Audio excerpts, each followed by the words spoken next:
Welcome back to the Pain Changer podcast. This is episode 42, and I am your host, Katie Wrigley. In previous episodes, we discussed diet and other lifestyle changes that you can make to help lower your pain. There's another type of diet that was new to me anyway, that was totally overlooked.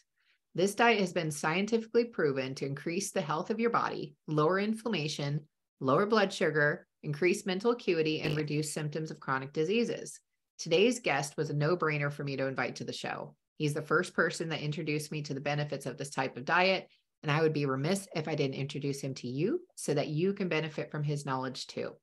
And as a side note, I have actually started the carnivore diet since meeting this person. And so we're also going to discuss towards the end of the episode what I have found. It has been absolutely mind-blowing. So stay tuned. That is coming right up. I have the honor of introducing another amazing guest on this show. Casey Ruff has been a certified personal trainer since 2007. He successfully ran a metabolic testing program for a large gym and oversaw 13 programs in the West region. He has multiple certifications as a personal trainer, lifestyle coach, and performance enhancement specialist.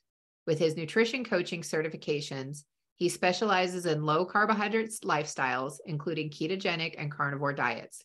He has helped thousands of clients over 14 years learn how to achieve their best lifestyle through movement, lifestyle management, and proper diet.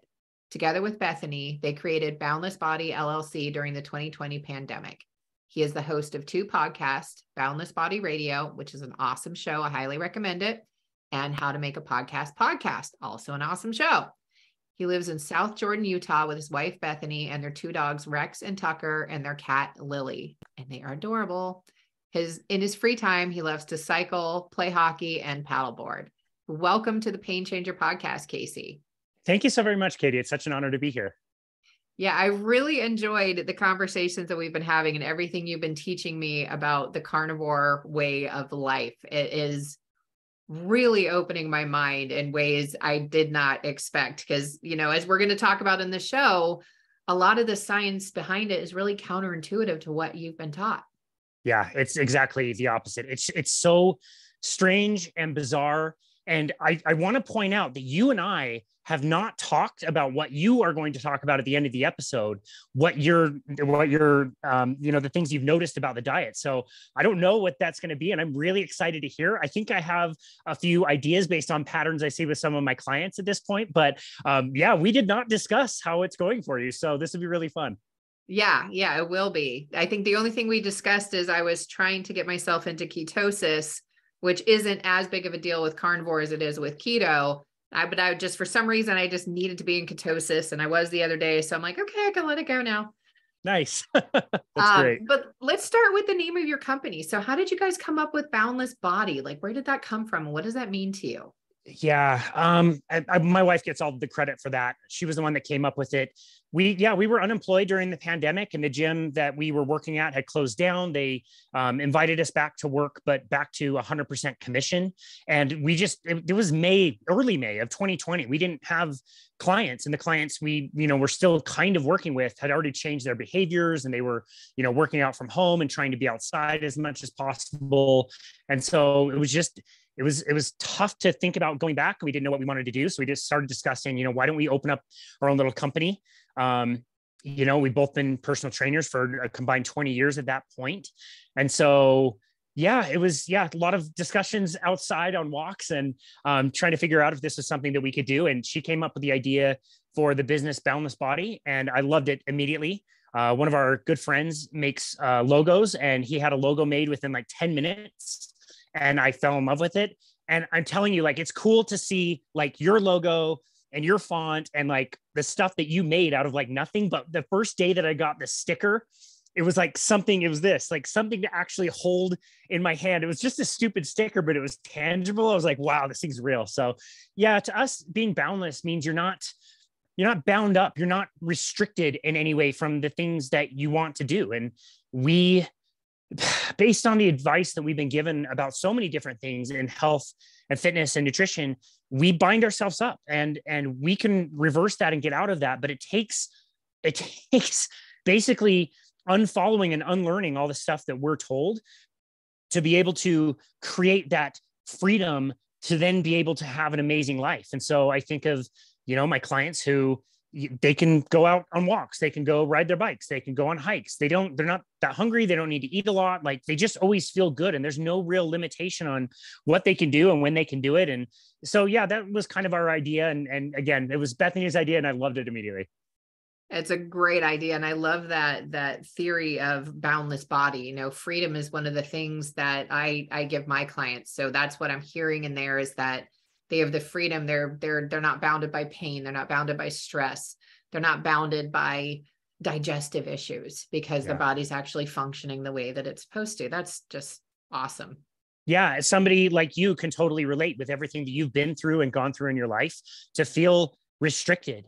Like, no wonder you also feel, depressed and anxious and have mental things going on when you feel like you can't physically do the things that you want, or you have emotional pain that hasn't been dealt with. You are bound. You are trapped by that until you can figure out a way to get out of that and become more free. Yeah, absolutely. And it's not a quick process either. And you can start to feel like your body's a prison, because you can't escape from the pain. It's every moment of every day when you're in these high levels of pain, it's all you can think about. And it's really all consuming until you can start to break out of that. And a lot of people are never able to, for one reason or another. Mindset can be a lot of it, but diet can keep you locked. And if you don't have that knowledge in there, you're going to keep putting things in your body that you don't like, and you don't even realize it. You don't even realize that it's coming from the diet, because the doctor hasn't told you to change your diet. The doctor's diagnosed you with something else. Yep. And then thinking that, like, if the doctor were to give you any advice they know about nutrition, it's probably going to be wrong anyway. So it's a really good point. And so, like, when people say, like, we should give our doctors more education about nutrition because they only get a few hours when they're going through training, I'm not a fan of that. I actually tell people, like, we should not do that, because they will actually probably be given the wrong information, but then absolutely know that the information that they got was the perfect thing, because the nutritional guidelines say it is, or the American Heart Association says it is. And so for me, I would rather have doctors not know anything about nutrition and find it because they weren't getting their patients or themselves really great results. Yes, I agree. And I'm kind of thinking, like, oh man, I'm thinking of the limiting nature, trying to say this carefully, of traditional medicine, and how that could limit what's possible in diet if a doctor is, separate wheelhouse. I totally agree with that. I'm like, oh, that could go really bad or really good, probably really bad. Yeah. You covered that really well in the episode that you did about the medical system. And again, it's not the doctor's fault. They are really good people generally, and, a few bad apples, but by and large, they want to help people, and are trapped by a system that they didn't realize they were getting into. So it's tough. It's a tough system. Our medical system is great for acute care. So if you break your arm or have a heart attack or something, like, awesome, but it's just not that great for chronic care that we're really struggling with as a country and a world. Oh yeah. And people who are going into the traditional medical system with a chronic issue tend to feel like they're gaslighted, and they get gaslighted. I've been gaslighted. I was gaslighted for years. If I wasn't as persistent and really like a bull in a china shop, I can be a force to be reckoned with. It was just like, no, damn it, listen to me. I hurt. And like, how fucked up is that I'm trying to convince my doctors that I hurt? Yeah, no, we hear that all the time, and it's very unfortunate. And it's great that, your pain got to a level that you were able to stand up to your doctor. And a lot of people don't ever get there. They listen to the advice, and it's not great advice, and they suffer because of it. It's really a shame. It really is. And, but let's get into the diet. So ketogenic diets, I think everybody's heard of keto. It's a big buzzword. People are getting a lot of different benefits from it. I've seen people who have gotten the results directly. It's been amazing, but the carnivore diet is new to me. And I had been taught that animal products are inflammatory, but that is not at all the case from what I've understood from you. So can you explain a little about what exactly is the carnivore diet, and how does it work? Yeah, it's a great question. So the carnivore diet is what it sounds like. It is a diet that is exclusively coming from animal products. So it is a very high amount of meat. It's a very high amount of chicken or pork or whatever types of meat that people like. Generally speaking, red meat is the foundation for most people. Eggs are another big staple for a lot of people on the carnivore diet. Some people can do well on different products that come from animal products. So some people do okay on dairy. Some people do okay on yogurt. That's not always the case for everybody.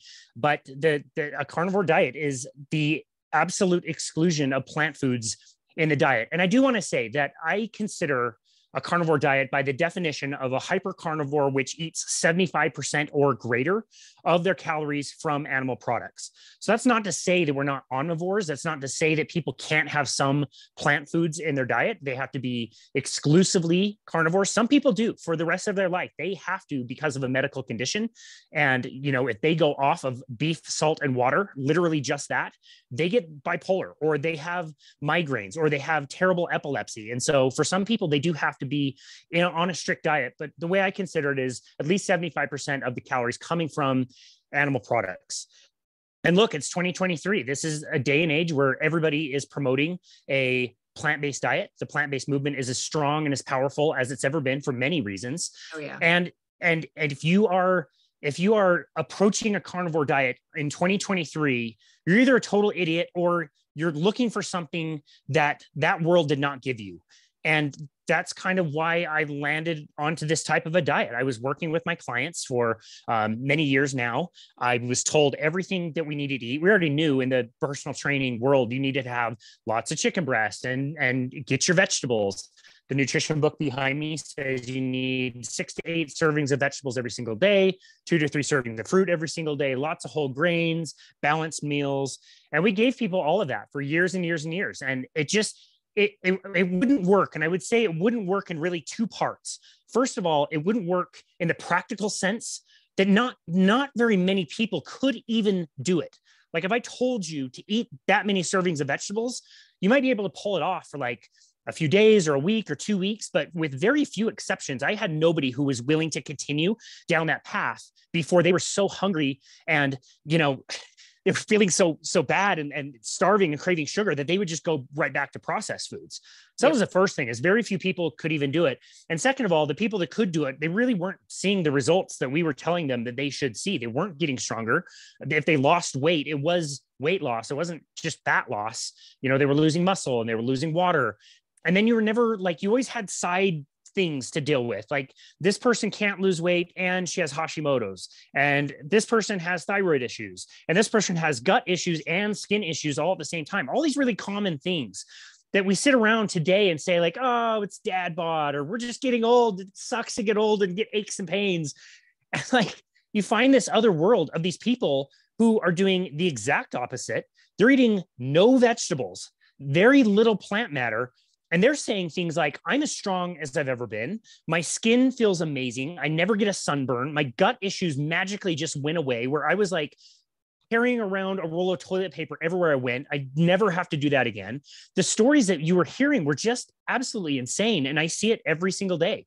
I mean, I was just reflecting today before this conversation, in the last 24 hours, just the last 24 hours, I did one interview and I've listened to a few interviews of different people. So I've listened to an orthopedic surgeon who got in trouble in Australia for cutting off people's feet who were diabetic, who realized that their diet was full of sugar. And so he tried to get sugar out of the diet and they attacked him, and he had to fight not losing his license for years.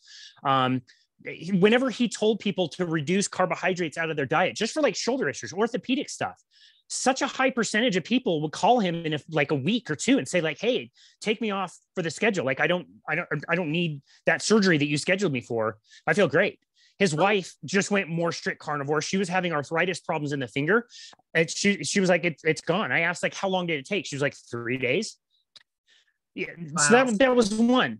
Another one, 2 other doctors in Australia, and they're talking back and forth about how we need to get better as doctors at de-prescribing and how they've been de-prescribing medications. If I tell most doctors that you can de-prescribe heart medications like statins, you can get off of high blood pressure, insulin is a huge one. They would say that's impossible. These chronic diseases are lifelong and progressive. They get worse and worse over time. These doctors are talking about, well, we're getting people off of drugs. Like they don't need them anymore. Here's good ways that we can do that.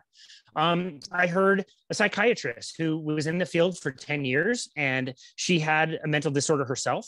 And she started putting people on low carbohydrate diets, and people with bipolar and schizophrenia who were like sort of kind of managed best case scenario if they got the right medication are now like, they don't have bipolar. They don't have schizophrenia anymore.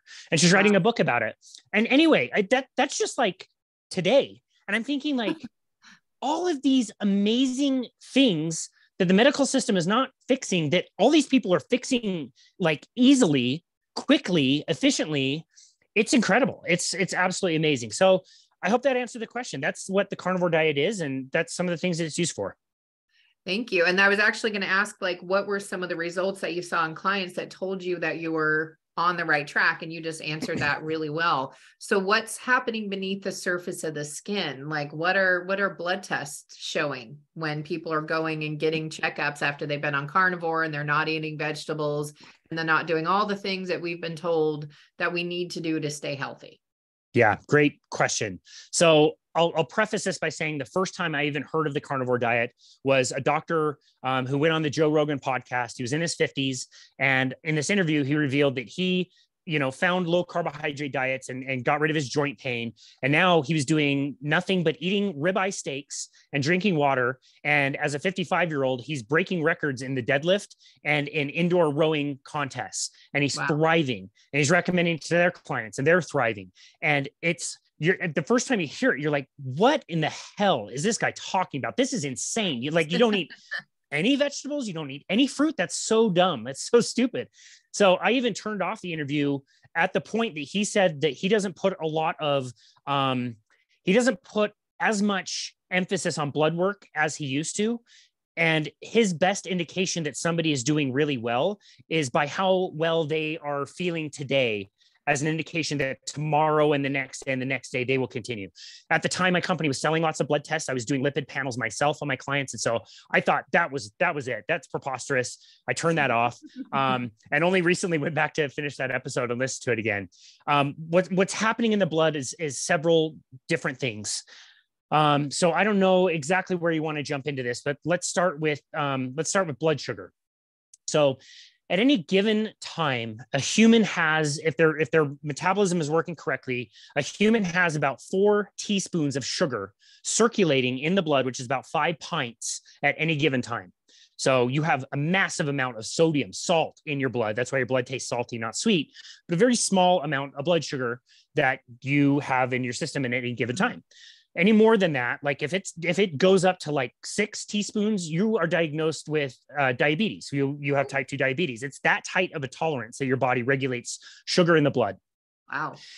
Yeah, it's not much. A lot of people are surprised to hear that. And our storage capacity for carbohydrate is also very small. So we've got the sugar that's trafficking in the blood called glucose. We also have glycogen that's a storage form of carbohydrate, and we can really only store that in the liver and in the muscles. So for most people, most women can really only store somewhere around 1,500 total calories of carbohydrates at any given time. And men can only store about 2,000 calories of carbohydrates at any time. And that's best case. That's if it's like topped off. Like after a workout, that number is going to be really low. Most people know that if you go running a little too long or biking a little too long and you go, and then all of a sudden you run out of energy, that's simply the carbohydrate energy in your body running out. That storage form of glycogen. That's bonking, if you will. So what happens, all of that to say is like, what happens is when we consume carbohydrates, what happens is the carbohydrates, depending on how complex or simple they are, they absorb into the blood very, very quickly. And so if you can imagine the blood being like a freeway, it's where things transit. It's where things drive. And so if I drink a soda and eat a sugar cookie, that sugar is going to be absorbing, even in my mouth, like absorbing into my body. It's going to be absorbing through my digestive tract, and it's going to get pulled in, and it's going to go into the blood system, like I said, where there should only be about 4 teaspoons of sugar circulating at a given time. So now you have a spike in blood sugar, and it's almost like you just sent tons of cars onto the freeway. Lots of cars on the freeway all at once is a bad thing. We know there's lots of accidents and traffic can happen and all this stuff. So we have this really cool system that when we get too much sugar in the blood, we have a hormone called insulin. And insulin is a signal that lights up on the freeway and says, whoa, all these cars, get off the road, go to your parking spots, go park. We'll call you back when we need you. And basically all this sugar in the body will go and park in all these parking spots. But the problem is the numbers that I told you about the sugar storage, that's the top. That's the most that you could absolutely store. So if you exceed that number, which is very easy to do, then you have extra that you won't have anything to do with it. It can't be in the blood, just like cars can't stay on the freeway. So now the body will go out and build like more parking structures. And that's what the body does basically, is convert extra carbohydrate into fat to be put into short or into long-term storage. And the problem is insulin is so good at what it does. It gets all the cars off the road that then there's like not enough cars on the road. And that's when people get the crash, the blood sugar crash. I had lunch. I had a salad, maybe some chicken and some oil. My stomach felt pretty full, but 3 p.m., I am starving. My brain isn't working right. I feel moody. So I'm going to go reach for a snack. You have a candy bar and a soda, and bam, you feel great. 30 minutes later, an hour later, you are crashed and you feel terrible. And that up and down and up and down and up and down and up and down is horrible for us. It makes us what is called insulin resistant, which means we need more and more insulin to keep the cars going to where they need to go. They start ignoring the signals essentially. And then people get diagnosed with type 2 diabetes, even though their insulin has been rising and rising and rising for years and years and years and decades. But we're only looking at the blood sugar, which is controlled until it's not controlled anymore. Now that goes up. And what do? We give these type 2 diabetics insulin. What would you do if I came to you and said, hey, Katie, I'm drinking a 12-pack every single night. I can't get a buzz. I don't know what to do. What should I do? Would you tell me like, dude, you need to lay off the sauce? Or would you be like, oh, here's a bottle of Jack. Like if you drink this, you'll definitely get drunk again. Like that's what we're doing. So one thing that happens immediately is when we cut out carbohydrates, all carbohydrates, which come from plants, out of our diets, our blood sugar gets better. Our fasting insulin gets a lot better. And when that happens, we're able to now get all the cars out of the parking structures. Now we're running our body on the fat to give us a nice, even, perfectly flat blood sugar curve. And people feel really good. So that would be the first thing. Blood sugar gets better. Cholesterol markers that are really important that get better would be HDL cholesterol, or what we call the good cholesterol, and triglycerides. Triglycerides are the liquid form of fat that float around the blood. Those also come from carbohydrates. Those typically will even out and be a 1-to-1 ratio, which is considered very protective of the heart. One thing that will happen for a lot of people, depending on how lean they are, is they might notice that their LDL cholesterol, what we call bad cholesterol, actually rises and goes high. And we've done some fascinating studies that show that LDL bad cholesterol that we tell everybody's bad is actually not bad. Half of the people that have heart attacks in this country either have normal or low LDL cholesterol already. Wow. They're already doing what they need to do to control for cholesterol. Cholesterol has amazing functions in our body. And for some people who have their cholesterol go up, they celebrate it almost. Like they're happy that it goes up because we've shown that as people age longer if they have higher LDL cholesterol. We know all the functions it has in the immune system. It's an amazing molecule and is very well misunderstood. LDL cholesterol, to blame LDL cholesterol for heart attacks is very similar to blaming firefighters for fires. If you observed a lot of fires, you would say like, wow, like every time I see a fire, I see firefighters. Like these guys suck. Let's get them out of here. You don't realize what is the LDL cholesterol doing around there. It's actually trying to protect. It's like a spackle inside of your blood vessels that really like are trying to patch and repair all the inflammation that the carbohydrates cause in the first place. Oh, wow. Those are some common things that we see on carnivore with blood work. Lots of anti-inflammatory markers, inflammation markers get better. We see that, a lot of things related to the thyroid really improve. And so that's just some of the things that we are pretty used to seeing in the carnivore world. That's amazing. And so, and I already have an idea of how you're going to answer this, because we had, unbeknownst to the audience, this is actually take 2. I had a little technical glitch the last time Casey and I met to do this, but it was just another opportunity to talk, which was great. There we go. But I'm thinking about that freeway analogy. And so if we're using that, like are blood tests even the best way to be measuring health, or are there better ways, more accurate ways to figure out what's going on? I mean, obviously you can't climb a mountain and you aren't going to be hitting deadlift competitions and winning them if you're unhealthy. We just aren't made that way.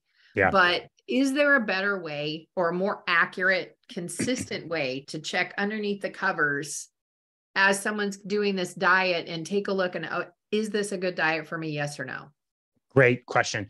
It's a tool, right? Blood work is a great tool. It's like having a hammer.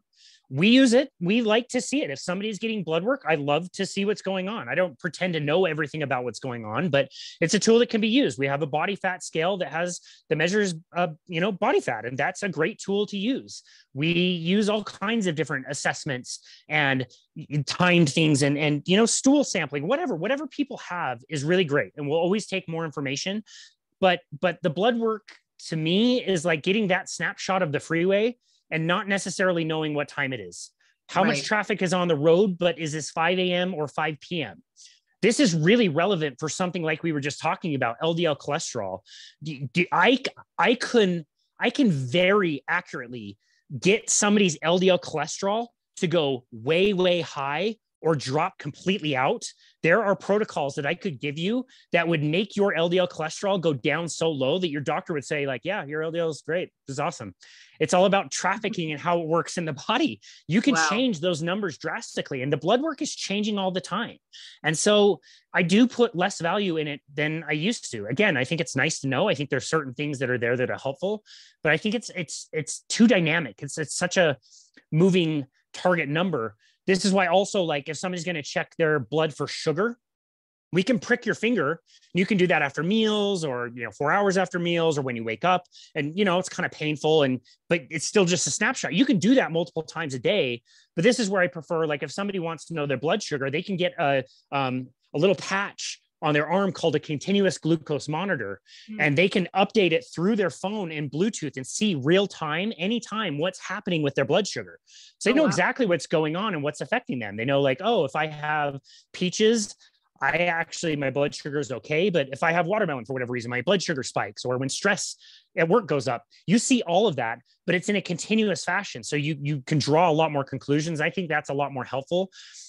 But no, in general, I think I don't place a high value in blood work or a lot of those other assessments. Frankly, I think one of the best things you can do is, really invest in a piece of string. Go spend the money, get a piece of string, measure out your height with that string. And I will tell you that you are medically healthy if your waist circumference on that string is less than half of whatever your height is. That tells me pretty much everything I need to know about somebody's metabolic health, which then tells me everything I know about how their mental health is. It tells me everything I need to know about their blood pressure or visceral fat or their blood sugar. I know that all of that is controlled. They can live a long and healthy life if that is maintained. That makes a lot of sense. And thank you for that. And, you're the second person that I've had on here that's not the biggest advocate of blood tests, because it is that point in time.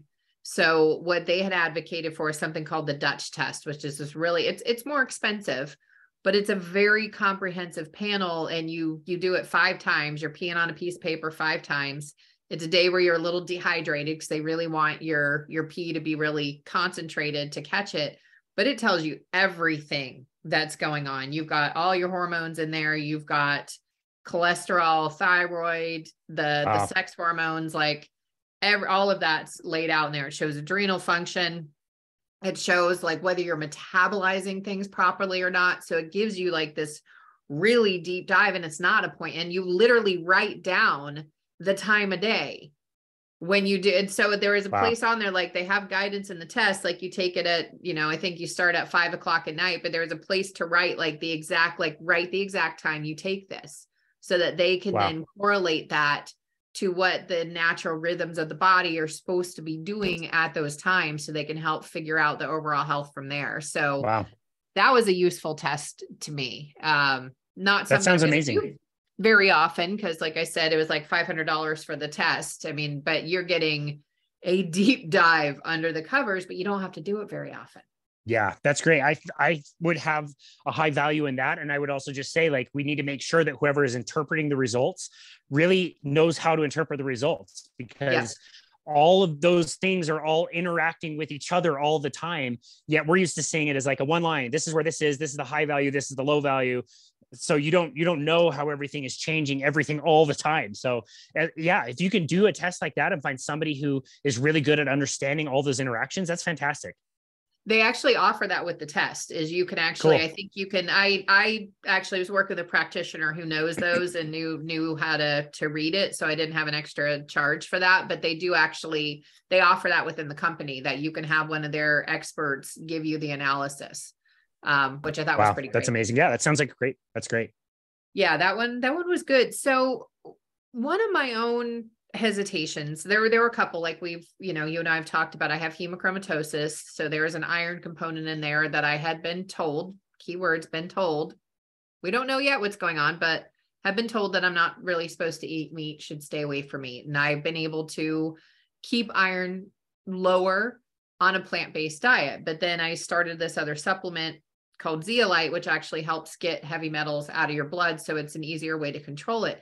But the other part of the hang up I'd had was ethical. I was really struggling with that. So what would you say, Casey, for someone who's having the ethical conundrum in their head and they feel better eating plants than Yeah, animals? I so much appreciate that. I love anybody who has that same concern. And I have to say, in the carnivore space, I have not met a single person that doesn't also consider that very, very deeply. We have ethical experts on our show all the time to deep dive into this, and it's a huge concern. Okay, so when we're talking about like the animal based or carnivore versus the plant based, there's three separate kind of buckets, and it makes it nice to separate these buckets out so that you can talk really effectively about each one and put them in their right place. So for the argument, I'll start with the argument. Like for the plant-based diet, one major bucket is all about nutrition. What is the best nutrition that I can have as a human? That's one of the buckets. That's nutrition. The second bucket is planetary health. So this is what can I do that is the very best for the planet and the health of the planet. Now, this is a relatively new argument. Plant-based people, vegan people were not talking about this 10 years ago. This is something that's been kind of like pushed in the media a lot more now than it used to be. So that's a newer one. But the third one is something that a lot of people have been thinking and the ethics of what we consume. And the idea in the plant-based movement that it's nice, it's really great, is that if I choose to eat plants, I am not causing harm to animals. And that's nice. That's a really great point. And anybody we ever talked to that has been a former vegetarian or vegan told us that. Like it was really great to know that everything that I was doing was not causing any harm. There was no blood on my hands as far as it goes.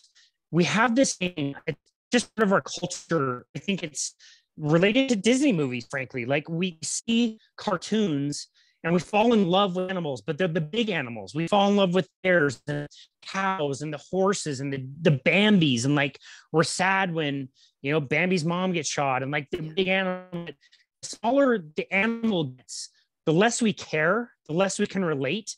And then it starts to get down into, okay, like, do we care about small rodents? Do we care about insects? Do we care about the bacteria that lives in our soil? That's even smaller.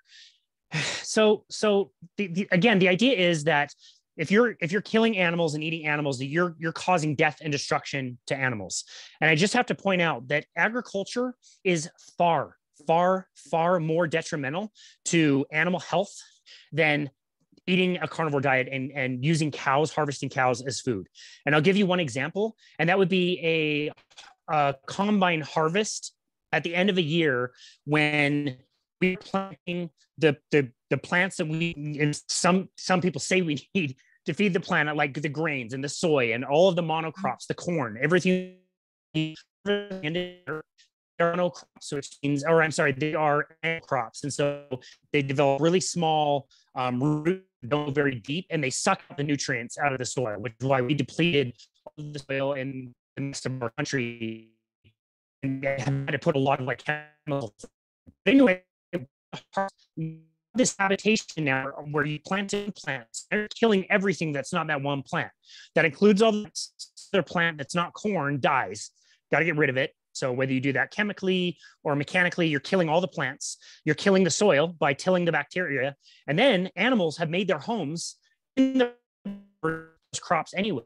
So you can imagine as the combine is coming through a crop, it's actually killing all of the animals that are in that field. And one of our guests told us, Leah Keith, she's a wonderful author of The Vegetarian Myth. She told us that, and I never thought of this, like the worst part is when it starts condensing, when you start to get to the last acres, when all of these animals who have been running for their lives literally now really have nowhere to go. And they say like operating a combine can be absolutely traumatic because you are killing everything that's living in there. All the animals, all the squirrels, all of everything. You like it. Really, one more story. This is one of my favorite stories from Lee. Was a vegetarian, vegan, hardcore for many years. Did I lose you? Okay. The audio's been a little skippy. Hopefully it's going to be okay on your side. Yeah. Yep. We'll be good. I'll start that part over. Okay. Okay. I'll share one more story. I'm stealing this again from Lier. I think this really illustrates the point. So she was vegetarian, vegan, hardcore for like 20 years. Completely destroyed her health. She recovered some of her health. Other things will never be the same. She can't stand for more than like 30 minutes because her spine is so terrible. And she wrote the book called The Vegetarian Myth. And she was vegetarian for ethical reasons. She was vegan for ethical reasons. She could not stand to harm anything.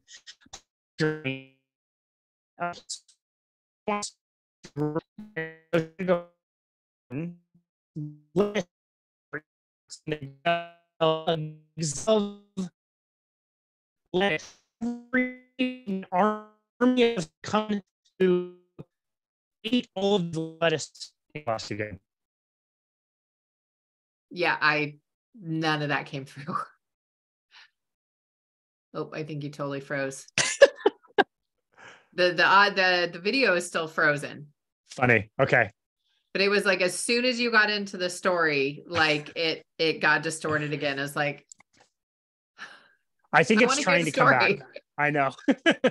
I think we're almost there. Okay. I hope it's not on my end. Maybe on mine. I don't know. My Wi-Fi says it's okay. Let me do not disturb this. There we go.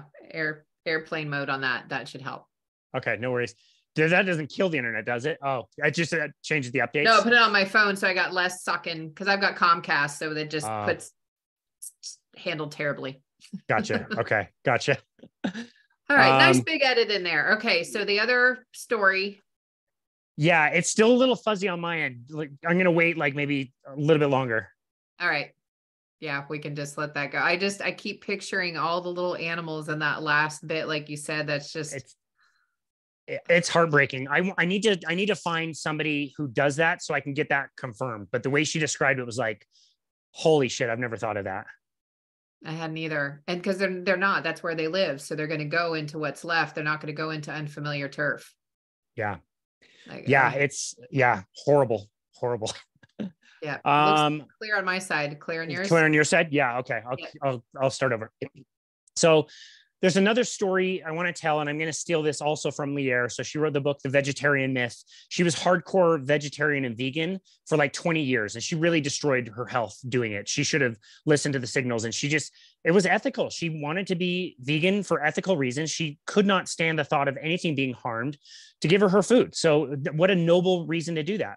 And as part of her journey, she decided that she wanted to start a garden. So she planted in her garden lettuce starts so that lettuce could grow in her garden. Problem is, slugs love lettuce. For whatever reason, they just eat it up. Absolutely love it. So Lier wakes up one morning, comes out. All the plants that she had planted are wiped out by these slugs. Oh, so she starts again. She tries it again, replants all the starts. She did it like way too many times. It was like 5 or 6 times every night with all the slugs eating all of the lettuce before she realized she had to do something. So she was like, well, I can't kill them. So her first idea was to trap them. So she collected the slugs, put them in a cup, rode them off into the forest and dropped them off before she then realized, like, wait a second, that area already had all the slugs that it could support. That was its own ecosystem. These slugs are good as dead. They're going to be food for sure. So then she thought, well, maybe I can put something down that will stop the slugs, and you can put something like diatomaceous earth on your soil, which is like sandpaper. So she didn't want to do that because the little slugs would suffer. So then she thought, well, I can put traps of beer near the lettuce. And just like me, I like beer a lot more than I lettuce. And so that's how slugs are, apparently. And so she put these traps out and wakes up in a cold sweat at 2 a.m. and dumps them out. Says, I can't do this. So her gardening project is done. She doesn't get any food out of it. The next day she drives to the store and she buys lettuce. And to her relief, like, oh my goodness, like finally I can eat this food and not have any death. And she said the idea hit her like a 2x4 in the head. Who are you kidding? Who do you think you're kidding? This lettuce was grown by somebody that had to deal with slugs. Whatever way they had to deal with slugs, they killed slugs. For her to have that lettuce bought at a store, slugs needed to be dealt with. And she realized at that time that if she wanted to live, something else had to die. And one of the very last people that she talked to in her journey, as she was like wasting away on her couch, was a Native American who Lier told her, like, I think I'm starting to learn that, like, if I want to live, something needs to die. And this Native American just looked at her with kindness and compassion, like, oh, sweetheart, like, absolutely. That's how life is. Things die. It's uncomfortable and it sucks. And I grapple with it all the time. And if you want to eat, something is going to die. I don't care what kind of food it is. You're killing something and you're part of it. And so I understand and I empathize for sure. And I would just have people consider what things would die to produce this food, and any food has it. And that's a good point. You know, I started to watch, or I used to do it. I used to follow them all the time, and I've gotten back into the habit again. But there's this news network called the Good News Network. And so you can actually get good news going on in the new world every day. It's goodnewsnetwork.org for anybody who's interested. And they actually were able to see that, and we've already know that plants have consciousness. You talk to them, they grow. Like, you can actually get them, like my mom threatens her plants and then they grow. Most people are kind to their plants. My parents' plants respond to threats for whatever reason. They do. It's just a tough yard, I guess, to grow in. But you could actually, like, they zoomed in on, I forget what the part of the plant's called, but you could actually see the plant breathing. It was breathing in the carbon, and looked like this tiny little green mouth that was like opening underneath the leaf. It was so cool looking. You could see it like open and close, like it was taking in the carbon dioxide out of the air. So it's like, okay, that can breathe. But much to your point, people are a lot more comfortable killing a spinach leaf than they are Bambi. Yep. But in the thing that's, you know, and I've seen actually in ayahuasca ceremonies, some of the torture that the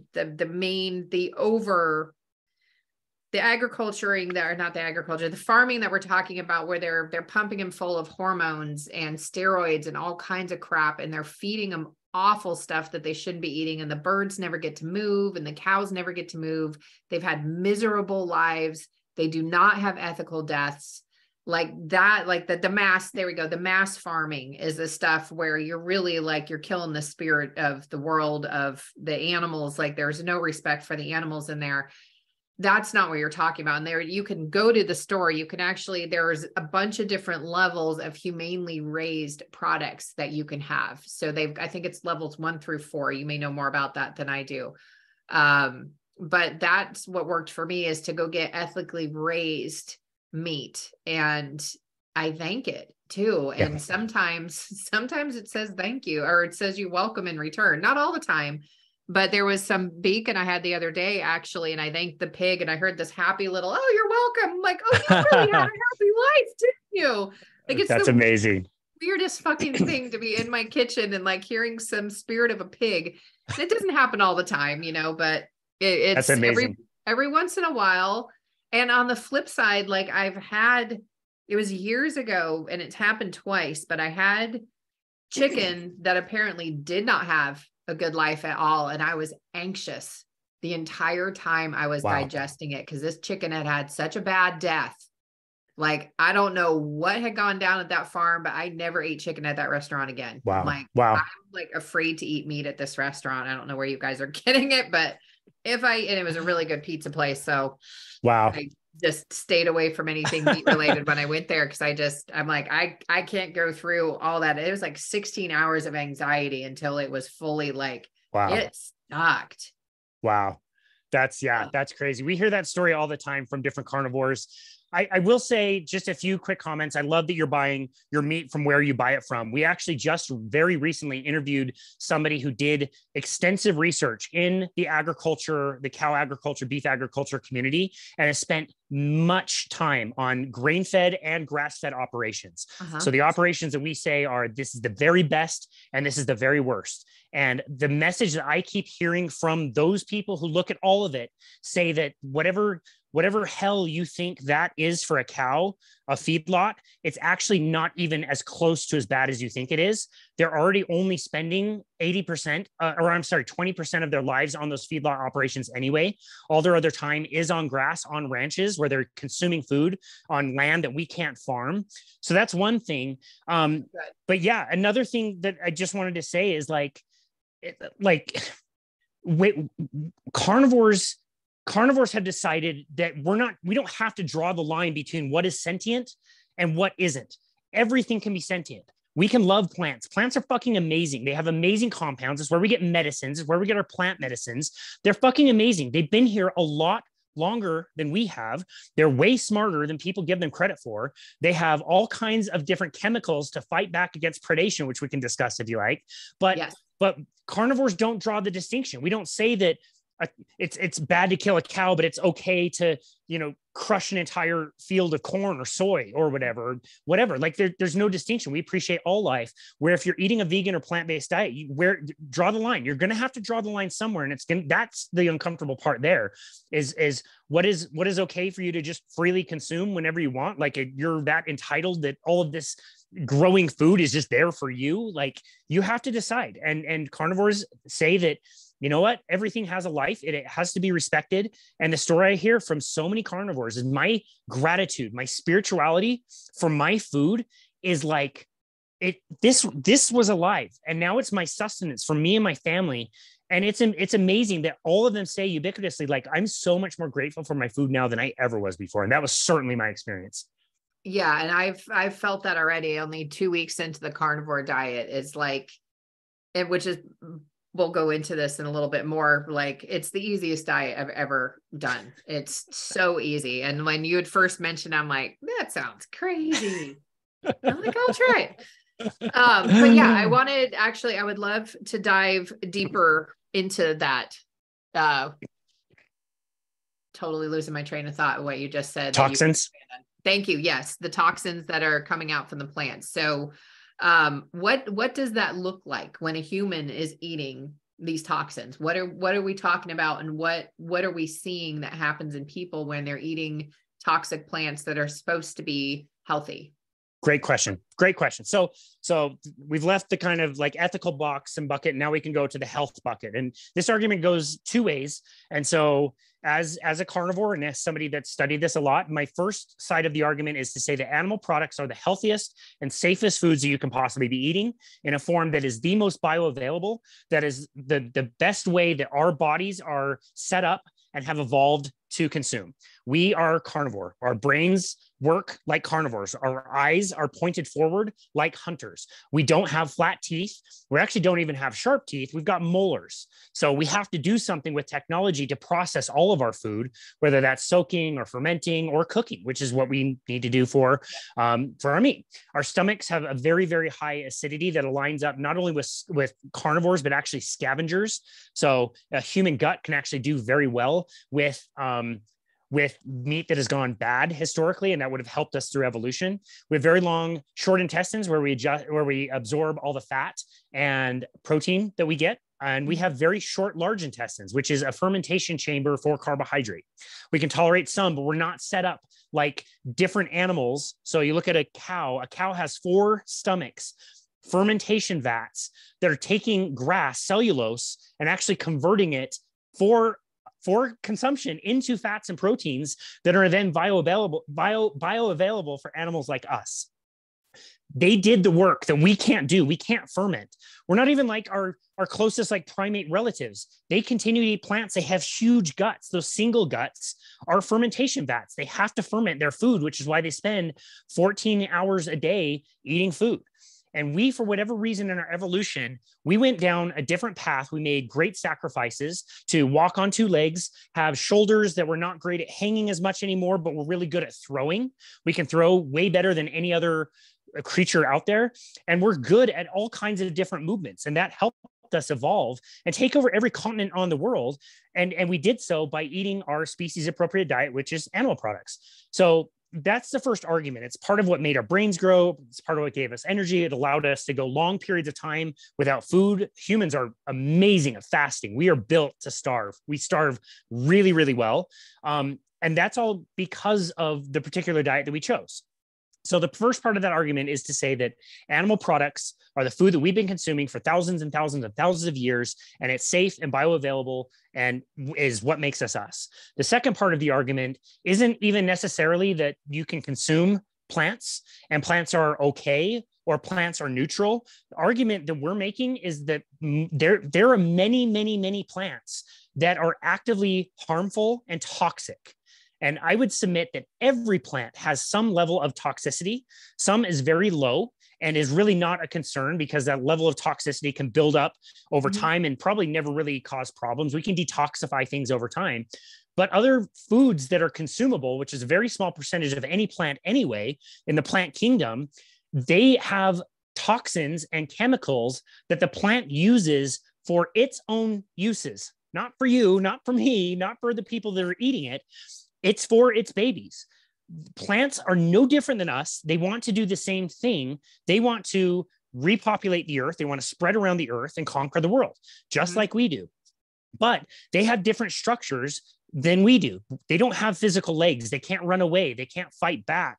So what they've done over millions of years, a lot longer than animals have been around the earth, is they develop chemicals that can fight back against predation. It could be small insects or rodents that get harmed.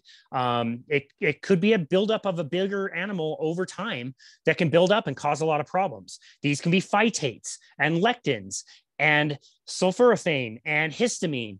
A big one that a lot of people are talking about today is oxalate.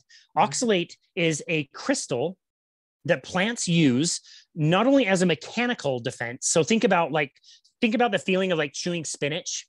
Yeah. Like spinach is a super high oxalate food. You know that like kind of like gritty feeling you have if you eat like a raw piece of spinach? Yeah. It kind of leaves a film. Yeah, exactly. So that's what the mechanical oxalate crystal is. That's just like eating like glass. You're eating sandpaper. And ironically enough, that might not be the most harmful form of oxalate that we consume because that will pass through. We can't absorb that very well. It might do some damage to our gut on the way out. I think a lot of like leaky gut is probably due to that. Like if you're consuming glass every single day, you would expect there would be perforations to be in the very, very thin wall of our intestines. Yeah, probably. Probably a little bit. But oxalate can also be a form of an ion, which means it absorbs very easily into the body and will start seeking out minerals, in particular calcium. And our bodies, when we're consuming a lot of oxalate, will start to build up with this toxin where it then causes problems. It causes problems in joints where we have lots of bones and lots of calcium. It can cause problem in the eyes. It can cause problems in the lungs, one of the very first places where it causes problems. Some people, if they're not paying attention, might not ever notice that they start belching or burping like 4 to 8 hours after a meal. That's your body processing out oxalate in a very painful way. Oh, wow. Hiccups can be part of it. Definitely kidney stones. So that's a lot. Like kidney stones is the one that a lot of people think of. It's the reason why Liam Hemsworth in like 2020 had to go to the hospital and have kidney surgery. He was consuming, I think it was 5 cups a day of spinach in this like blended spinach, amazing superfood, stupid drink he was drinking every single day until he had to go in for surgery. And then he comes out and says like, but you should still eat a vegan diet, but just when it fails, just be ready to consider other things. So it's like, it failed for you, you acknowledge it and you still promote it to people. That makes no sense. When it fails, anyway, not if it fails. When it fails. That's his quote. That's exactly what he said. It was like in Men's Health. Yeah, it's so ridiculous. So anyway, people have issues with oxalate. And the real problem is not only do you have problems with them coming in, you might have worse problems with them going out. Your body stores and holds on to oxalate in those ways to protect you because you can only detox so much every single day. You can maybe tolerate about 125 to 150 milligrams of oxalate every single day.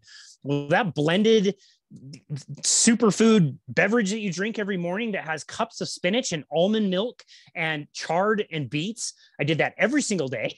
Felt terrible.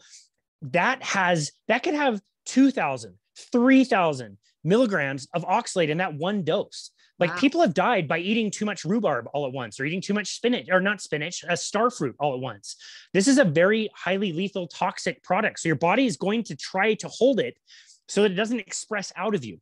If people go from a high oxalate diet to a no oxalate diet, I pray for them because they will experience wicked dumping symptoms, crusties in the eyes, skin rashes everywhere, gut problems. Any way your body can get something out of it, oxalate will get out. And if you do it too hard too soon, it will be too much and the physical suffering will be intense. And so we really recommend that you work with somebody who can show you how to step down.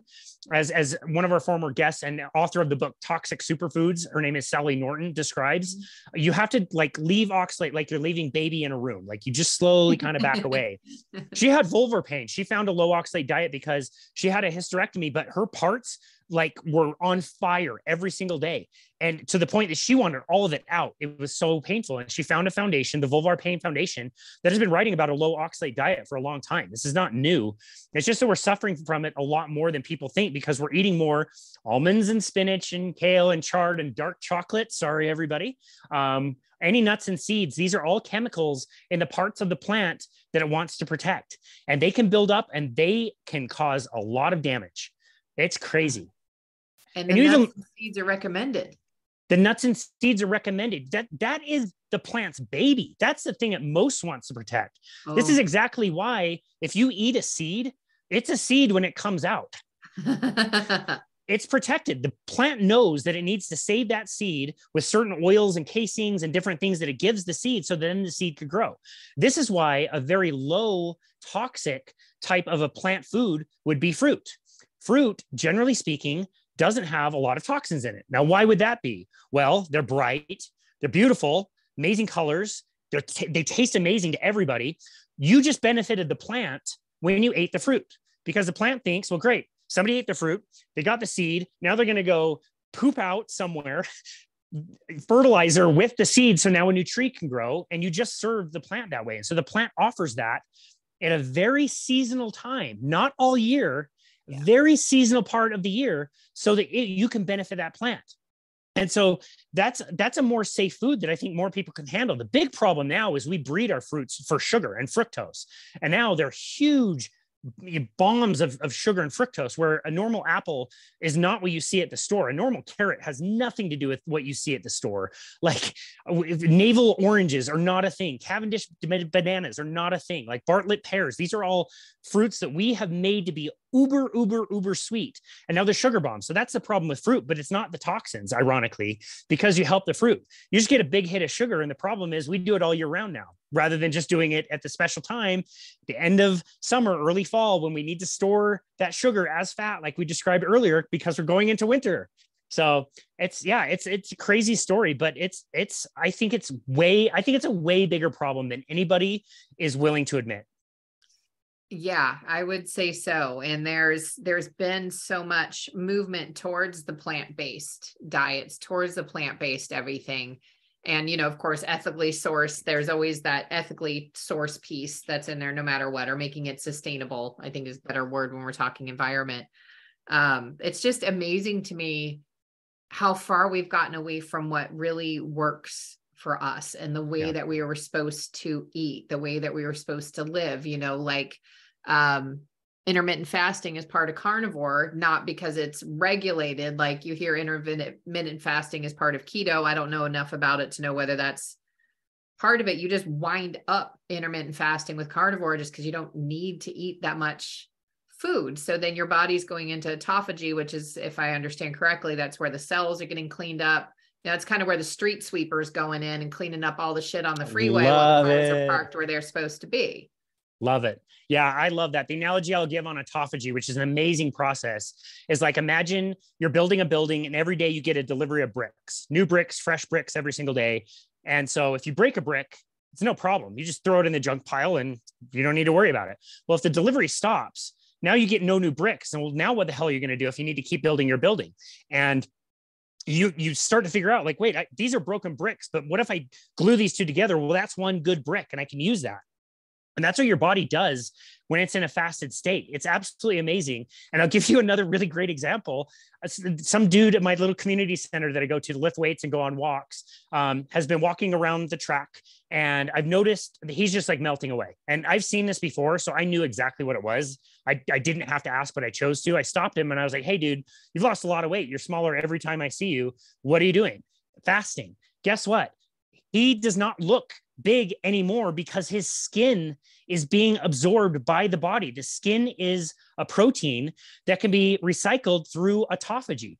So I already knew by the way his body was transforming. First of all, to lose 120 pounds and not feel hungry and deprived, that you're doing low carb or fasting for sure.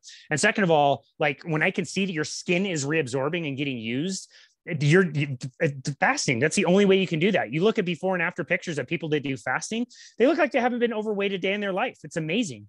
And you're right. With when you're in a ketogenic state, your body is being fed by the calories and fat that you already have. So it matters less what you put in your mouth. You're running on calories on the body. Your body doesn't care whether it's food or whether it's stuff that's already in storage. It can run on it. And it runs really well. That was the whole reason why I got into this field in the first place, was measuring metabolism on people. And people that were doing fasting were coming in with their metabolism like several hundred calories higher than what it should have been.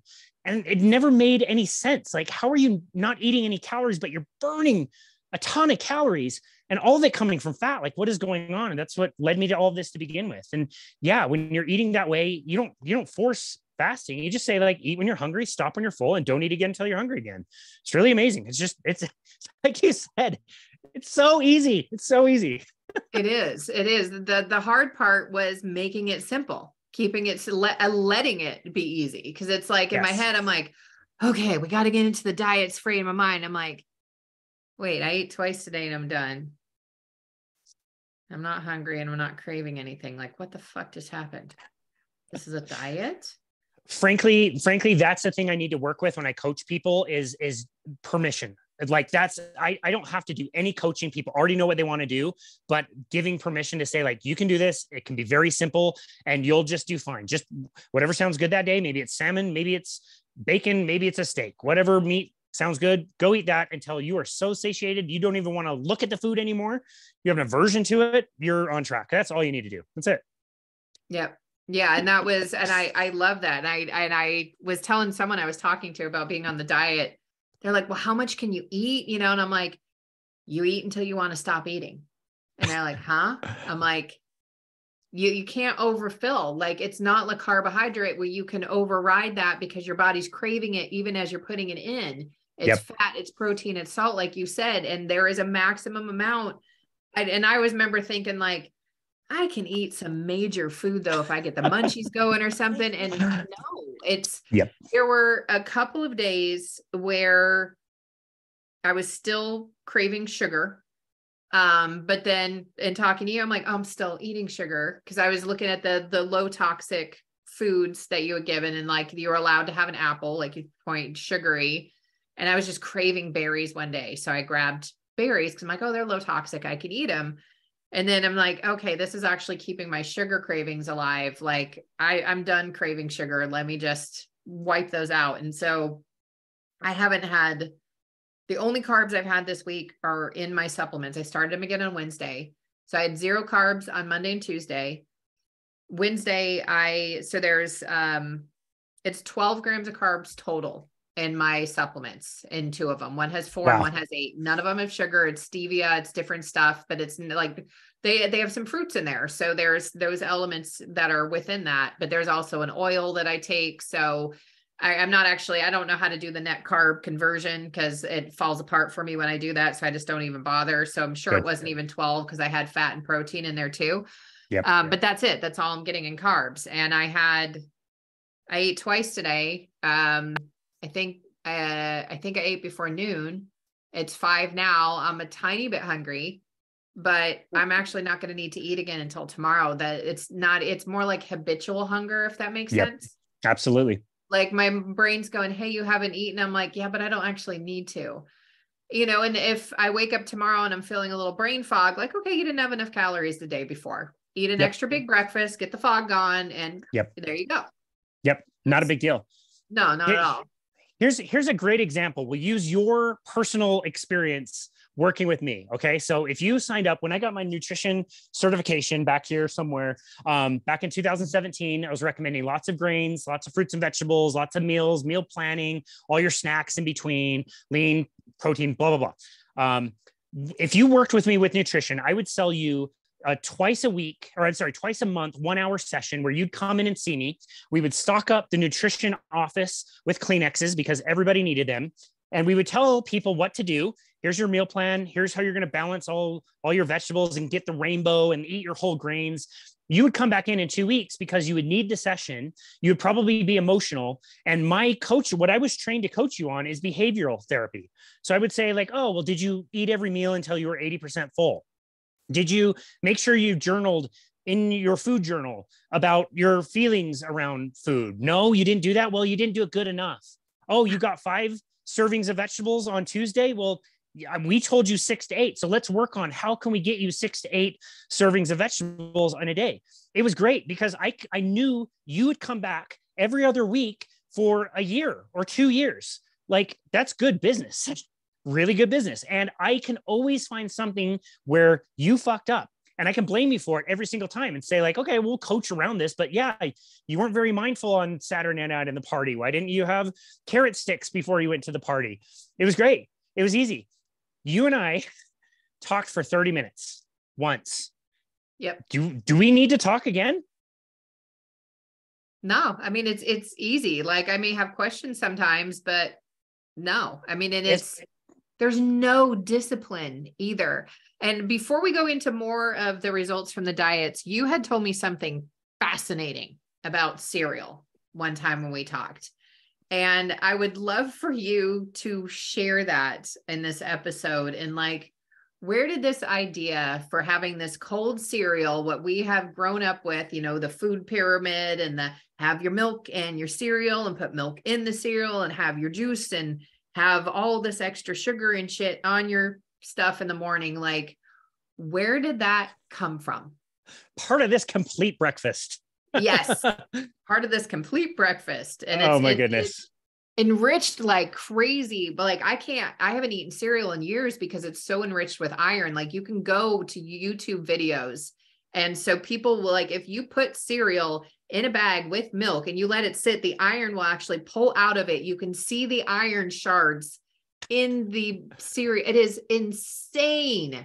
Amazing. And that's the same thing would be in anything you see enriched flour. You have iron shards that you are eating, anything that is enriched. Yeah. People don't realize when you walk down the bread aisle, what you're smelling is the yeast. It takes massive amounts of yeast to make our flour rise now because there's so many of those minerals and enrichments, quote unquote enrichments we added back in. It's absolutely ridiculous. Okay, so let's tell the story. We're going to go back to the doctor who we mentioned earlier, Dr. Gary Fettke. Dr. Gary Fettke is an orthopedic surgeon. He works on shoulders and hips and knees. As the years are going on, he's starting to notice that Friday at the clinic at the hospital, he's doing more and more diabetic amputations. If you've ever seen one, if you haven't seen one, imagine the nastiest, foul smelling, totally discolored, like your limb is dead, literally like no blood flow. People have stories all the time about stepping on glass and not realizing it until 7 days later because they had no feeling and now it's horribly infected. Mm-hmm. So every Friday he started doing more and more of these amputations to the point that his Friday staff started calling them, I'm going to get this wrong, but I'm going to try, Fettke's fucked up, fungating, fructose-free food folly Fridays. I can't even repeat that. I know it's very long, but funny name. But all he was doing was amputating feet. And so he started to go to his patients to see what they were doing. And he saw the hospital food. And as part of the hospital food, they were getting like 3 servings a day of ice cream. That's like That's standard. Like, we have to give you this ice cream. And so he was like, whoa, hold on. You can't do this to my patients. This is the last thing they need. Sugar is now a poison to these people. We can't give them any. They can't have any more. And he was responded to by saying, like, look, it's the guidelines. It's what we have to give. This is where we get our funding, and we have to do it. So he starts getting a little bit more outspoken about it. And that incurred the wrath of several organizations down in Australia. And one dude in particular was hired to basically put this guy on trial. So he fought for 6.5 years not to get his license removed. Wow. Yeah, crazy. So his wife, who she had a nursing background, but wasn't in the industry, you poked mama bear. So Belinda, his wife, is like, absolutely not. We're going to start to research this, and we're going to get behind this. So she found that it wasn't the sugar companies that were behind the people that were going after him. It was actually cereal companies. Okay, interesting. What are the cereal companies? Well, one of the big ones down in Australia is called Sanitarium. Sanitarium is a company that makes plant-based foods and cereal, and they're owned by the Seventh-day Adventist Church. Okay, why does a church own a cereal company that they don't pay taxes on? Interesting, little weird. Interesting. Let's go back to the Seventh-day Adventist Church and how they started. A group of Millerites were believing that Jesus was going to come back in like the mid 1940s. I want to say like 1944. And it was a lot of people. It was like 100,000 people in the United States. They sold their homes and quit their jobs and stopped going to school. And like they were set. Jesus was going to come back. Apparently Jesus forgot.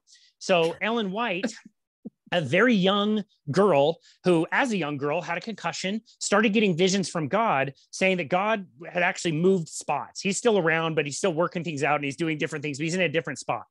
And she started like recording visions. And as one of the people that started to work for him, John Harvey Kellogg, as a 12-year-old, because his parents thought Jesus was going to come back, they didn't even put him in school. So then he had to get a job at age 12. His job was a typesetter for Ellen White and Ellen White's visions. And some of the very first visions that she was having was about how horrible carnal sin was. Masturbating to Seventh-day Adventists at the time, especially, was like the absolute worst defilement of your own body that you could possibly do. John Harvey Kellogg had a ridiculous amount of kids, but they were all like adopted. So you've got this 12-year-old getting these ideas about masturbation, and it's basically like the foods that these kids are eating, steak and eggs and normal food back then, is causing natural desires, and kids are acting on them. So the Garden of Eden diet was born to introduce bland foods to people's diets to try to squash some of those carnal desires and prevent masturbation. Later, they did send John Harvey Kellogg to medical school. So he was a doctor. He would treat people in what are called sanitariums that look, it's basically like that. Those buildings are now what are hospitals. That concept came from him. He was the first doctor to ever wear a white lab coat. They would perform adult circumcisions without pain medications, adult circumcisions to help prevent masturbation, something they promoted for a long time. And not just men, by the way, not just men. Yeah. And so anyway, as part of the Garden of Eden diet, they needed to create a foodstuff that was very bland that they could give to kids as an alternative to what they were eating that was driving their hormones up. And hence cornflakes were born. The cereal industry started in Battle Creek, Michigan. A lot of, Graham from Graham Crackers was in that same area. Post was started by somebody else who was also an Adventist in that same area, Battle Creek. Cereals start to get made and distributed. The first dietitians' books that were ever made were in 1910 and 1917, I want to say, by Adventists. And those books had been used until very, very recently, promoting a plant-based diet, because Adventists believe that when enough people convert to Seventh-day Adventism, that Jesus will finally come back. So that's the great thing about the Seventh-day Adventists. They don't try to hide the fact that they want people on a plant-based diet. They promote it. It's the reason why they now own the Blue Zones. Have you heard of the Blue Zones? From you, yes, but I hadn't heard of them before. So please explain what those are. Magical areas of the world where people are isolated and they seem to live longer than everybody else. 2 scientists decided to study them and identified 4 of them in the world and talked about all kinds of different things, like things that they ate. They talked about how they have great communities. People are born and live and die in the same area. They're very social. They appreciate older people. Lots of really cool things that help these people age and age really well. Well, in 2004, I want to say Dan Buettner was recruited as part of the project. And he's a reporter for National Geographic. And to sell this concept to people, they needed to have another blue zone. So they added the fifth blue zone, which is Loma Linda, California, which is not an isolated place. It is not a place where people live particularly long. It's a group of Seventh-day Adventists who retire to this community. They eat really highly processed plant-based foods. They do have a nice long life. And some people say it's because of their diet, but it's a completely different area. But now that's promoted. The Blue Zones concept is now owned by the Seventh-day Adventist Church. He's sold many best-selling books. They promote a near animal-free diet, nearly 100% plant-based. The Blue Zones diet recommends 5 2-ounce servings of meat every single month. That's a total of 10 ounces of meat for the entire month. They recommend a dozen eggs over the course of the entire month. And they promote this. And now your city can, for many millions of dollars, become a Blue Zones project city and be identified as a Blue Zone project city by following this plant-based message. These are the people that are driving this message home. They have all this information. Belinda, going back to the story, she researches, uncovers all of this and realizes where are all of these pressures coming from this company that makes cereal that is owned by a church. It is run and promoted by a religion. People don't realize where is all of this messaging coming from? Why is Tufts University coming out with a food compass that says branded cereals like Frosted Flakes are green foods that you should eat, and red foods are ground beef and eggs cooked in butter?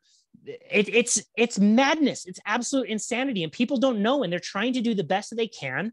They're trying to follow the advice, and it's bullshit advice, and people don't know it. And they need to know, because they're going to suffer. They're going to be obese and demented and have type 2 diabetes. We know that 7% of Americans are metabolically healthy, according to a 2018 study. That is pre-pandemic. 7%? 7%. 93% based on a few markers that they measured, identified as metabolically unhealthy in this country. That's the state of where we're at. Like, if we created these guidelines in the 1980s and said that cholesterol was causing heart attacks in the 1960s, why is heart attack still the #1 killer in America? And now we still have a cancer problem. And all of a sudden we have an explosion of obesity and type 2 diabetes and all these other chronic diseases. Where is this autism coming from? Where is ADHD coming from? Why are people getting dementia in their 50s? That's not like grandpa's forgetting things. He's got some brain fog. Like, that's some serious shit. Like, we're going down the wrong path. And that's why we're being lied to. Yeah. And some of that can be explained by the screen time and what it does to overstimulate the brain. Yes. But a lot more of it can be explained by diet. You said a lot that was really interesting in there. So like the old diets, what I heard in there, the ones that were recommended, those were more profitable. Yes. And cereal was profitable. And what's really interesting about the Seventh-day Adventists being behind this whole plant-based movement, the owner of Chick-fil-A is actually a Seventh-day Adventist. Funny. Wow. Isn't it? It? But the canola oil, I'm sure that's in there. Making that scratch. Making that scratch. Yeah. So I just, and that's what I've found over and over again. Is like, I had that episode you talked about earlier, diseases for profit. And it's not just once you get into the medical system, it's all the other stuff out there that is breeding disease for profit before you get into the treatment of disease as profit. So there's so many layers of profit there, and like when someone had mentioned one time, like, well, if people get healed, then wouldn't you be out of a job? Like, yeah. Yep. What a great problem to have. But here's the thing. 80% of people are still going to keep doing what the government says to do. So we're never going to run out of people that want to be healthy, because there's still going to have people coming in. That 80% is going to be there. That 20% rule is still plenty of people for all of us in the wellness space to be able to take care of. That is a massive amount of humans. I'm not good with the math, but that's still way over many, many millions of people that we can all serve together and help. Absolutely. And start to educate. So maybe we can get fewer people staying into this unhealthy mindset. And the cancer rate is like 50%. I've heard this repeatedly now. And a lot of them are curable cancers, but we don't even need to have cancer. Like all of this can be avoidable through diet, through dealing with your shit, like through all of this stuff. Like all of this can be prevented, but it's a real thing to override those mechanisms. And I really noticed it. I want to make sure, I wanted to give diet observations, make sure everybody knows where to find you. But is there anything else you wanted to say before we go into those pieces? No, that's great. This isn't even like new stuff. Like this was known 100 years ago that sugar is what cancer cells need to ferment. That's why they revert to an ancient metabolic pathway. They don't consume oxygen even when there's oxygen present, which is kind of weird that our cells do that. We learned how to do that through evolution, and cancer cells, for whatever reason, don't do that. So they need sugar to promote that. This was found out by a scientist in Germany in the 1920s. His work was so important to the German cause, and what's something that was actually like really near and dear to Adolf Hitler's heart was cancer. His mom died of cancer. They kept a gay Jew scientist alive in Germany during World War II. This guy, Otto Warburg, he was the one that discovered what he called the Warburg effect, which means that cancer cells need sugar. They need some other things also. He didn't have the complete science. If people understood that, they can make different decisions about their cancer treatments. Like maybe you should never eat sugar for the rest of your life. You will not die. You'll feel fine. You'll probably lose weight and have great mental clarity too. But let's starve the cancer. Let's make our treatments more effective. Like all of those things can happen. And yeah, you're right. The problem is perfectly said by the guy we interviewed who talks about cancers and metabolic disease. His name is Dr. Thomas Seyfried. And he said, the problem is cancer is a revenue generating disease. Until we can find a way to make a lot of money by making people healthy, these are never going to change. They create revenue. Pick your industry. What is the nicest, most amazing building in your neighborhood? I'm willing to bet it's something in the medical industry. I'm guessing it's the new dialysis center, or the new skyscraper has all kinds of medical things in it. Like that's where we're going. And so, yeah, if you get off of this, you are off of the grid. You don't need doctors and dentists. I had a dentist post the other day, like can anybody on Twitter that follows me, which is thousands of people, one person, do you know one person who does carnivore that got one cavity? Do you know anybody? Have you heard of it? Crickets, nothing. Like you don't need anything. Wow. It's amazing. It's super simple. It's not that expensive, and you feel great. So yeah, that's all I'd add. And I'm so excited to hear how it's going. And it is less expensive than plants, remarkably so. So I actually ordered from Butcher Box because people had recommended that to me. They have a fabulous bacon in there that has a bunch of pepper on it. It's so good. That sounds amazing. So, all right. So what I've noticed is, and the blood work is still out. So, and there's a little bit of a mystery.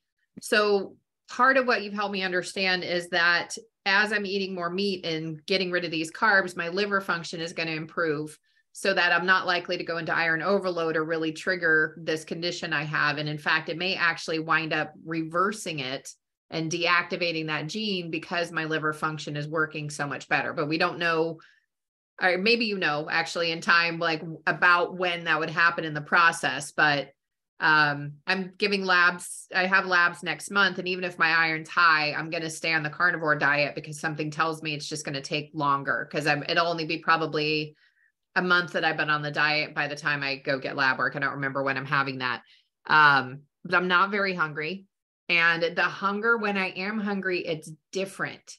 So I used to get hungry. I never really get hangry. Sometimes if I was really stressed, then I could.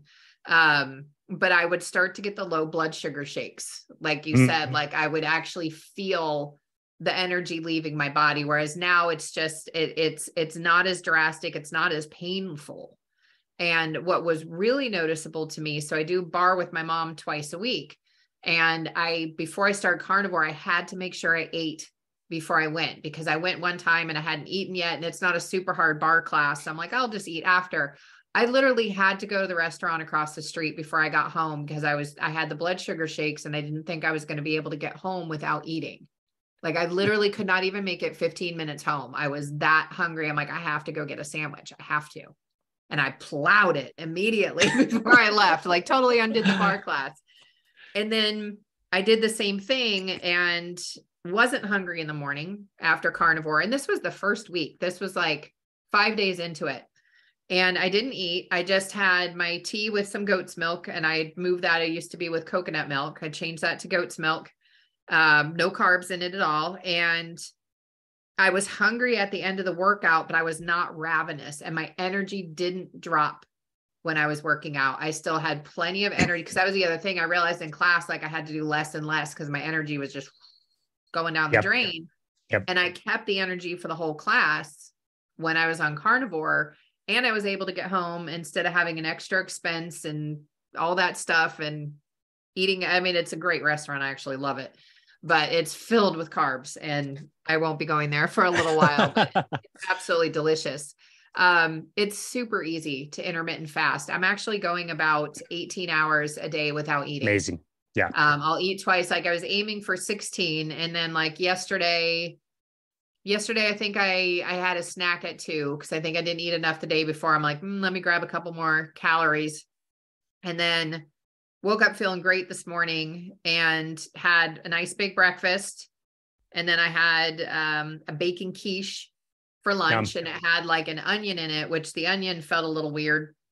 Like, as I was dying, I was like, ooh, this feels very uncomfortable. But the bacon, the egg, and the cheese. Did the onion feel stronger? Was it like a much stronger taste than what you remember? It not so much, because it was really like they had a lot of bacon in there and they didn't have tons of onion. Actually, no, you're right. It did taste stronger. Yeah. Yeah, you are right. Yeah. Let's see what else. The craziest thing. So I have and I have muscle tested intolerant to eggs before. I couldn't eat eggs more than 2 or 3 times a week. Seventh-day Adventist would have loved me. Could only eat eggs 2 or 3 times a week, or I get massive tension headaches, like feeling like my whole head is in a vice, like from my neck, just like something is just pushing everywhere. And it's really, really uncomfortable, especially in the neck. And so I knew that, like, okay, that I ate eggs, I shouldn't eat it again. And then if, I had milk, I grew up intolerant to milk. When I was a baby, it was really, really bad. And it's gotten a little less bad. Now it just kind of comes out in the form of gas if I have too much dairy. I haven't had any gas. I haven't had any headaches, and I've been having eggs and dairy every single day. Amazing. Every single day. And I am not reacting to it at all. And so I was actually checking in with my practitioner who I worked with on the root cause protocol. And I told her I was doing carnivore, and she's like, just, there's a couple things to watch for in here. I'm like, okay, I'm going to mind those. She's like, you do need some carbs for brain function. Like, you make them. Your right. body makes exactly the right amount that you need at every given time.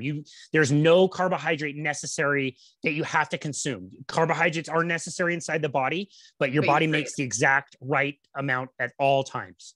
Right. And the brain fog is going to be the indicator of that. Like, if I'm waking up with a brain fog, then I'm not eating enough calories. It doesn't mean carbohydrates, but that would be like, okay, if that is something to look for, I would look for brain fog. I would look for lowered energy as the symptom that something wasn't right.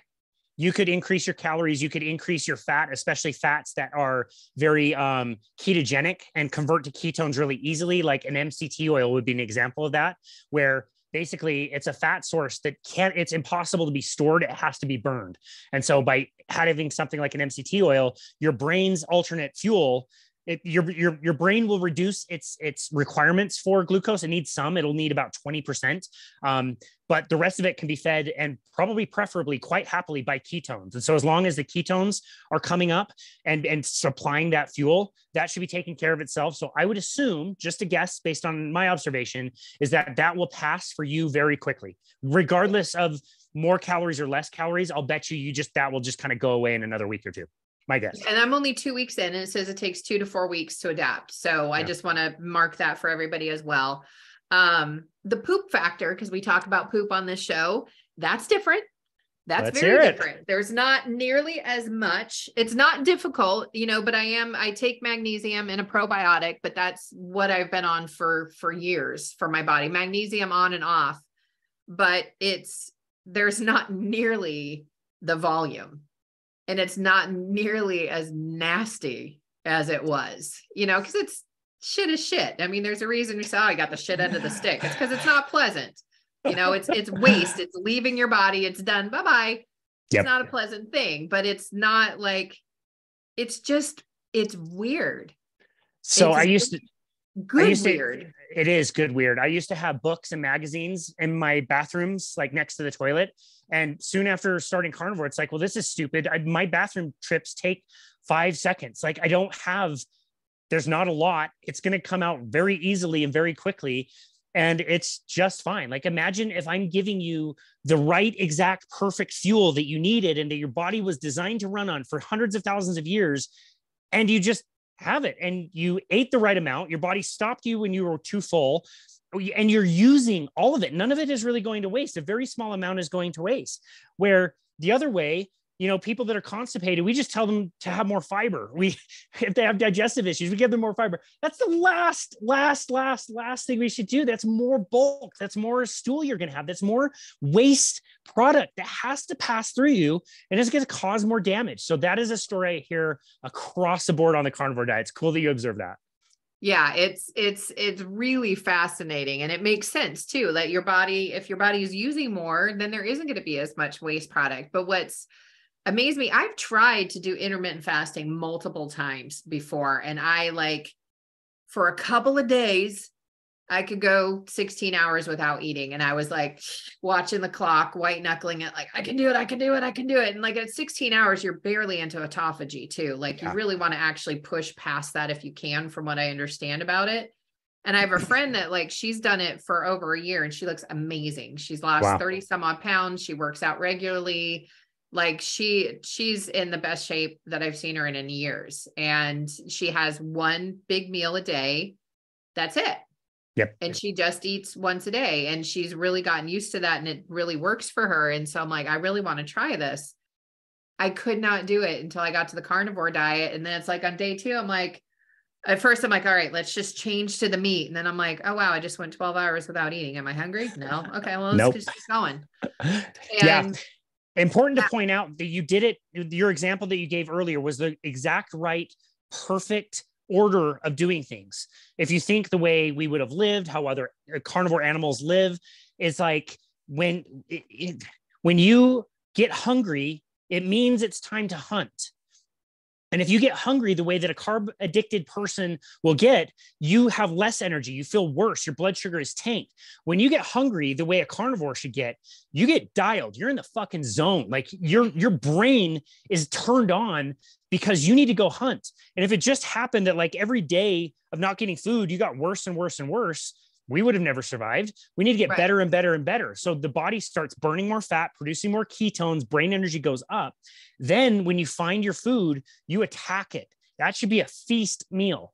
And I really do think I want people to be so satiated with their meal that they have a weird aversion. Like even if they have 2 bites left, they just can't do it. They don't want it. People come around with a dessert thing and you're just like, get the hell out of here. Can't even look at that if I wanted to. And then you go back on a fast. You go, the lion makes a kill, eats everything that it gets first priority, and then it goes and takes a nap until it's time to feast again. And thinking about the opposite story, think about what you were doing when you were going to get the food before the class because you needed it. Well, now you just filled your body with more calories. You started the digestive process. So now blood and energy is going to digesting the food. So now it's even competing with the rest of your body that now needs to ramp up. But the food that you ate, if it contained carbohydrates, had insulin goes high, locks away all the fat, and means whatever you burned came from the food you just ate, which is carbohydrate. So it was like up and down, a complete waste. Your energy probably wasn't as good as you needed it to be. You probably exclusively burned carbohydrates, didn't burn any fat, any measurable amount, and you probably went home and craved more carbohydrates. Yeah. That's what we're told to do. And then we just blame people and say, you're eating too much. You're not working out enough. Give me a break. It's crazy. Give me $50. Exactly. The profit part of it. This has been an awesome conversation, Casey. Thank you so much for coming on today. So where can people find you? Yeah. Thank you, Katie. This has been a really fun conversation. I'm so happy for you and hope you continue to see results. It'll be interesting to see in the future if you decide to add some foods back in to find out which ones are good and safe for you and which ones maybe were causing harm. The easiest place for people to find us is our website, which is myboundlessbody.com. One of the first things you'll see will be a book book now button that people can hit. We do ours for free. I love your system. I think that's super smart. I really want to set that up where we charge a deposit, but we offer free 30-minute sessions for anybody around the world. People can book a session with us and chat about anything. If you want to talk about, nutrition or exercise, strength training, whatever, we're here to help. We want to help people succeed. And we approach it the way you do. I would rather see a lot of people for a very short amount of time and help them really take their lives back and experience really great energy and mental clarity and food freedom and all of the things you're describing. So again, super happy for you. And yeah, people can find us at myboundlessbody.com. Awesome. Thank you so much, Casey. Really this has been, I could talk to you a lot longer, but we've been going for a minute here, so we should probably wrap it up. Well, thank you so much, Katie.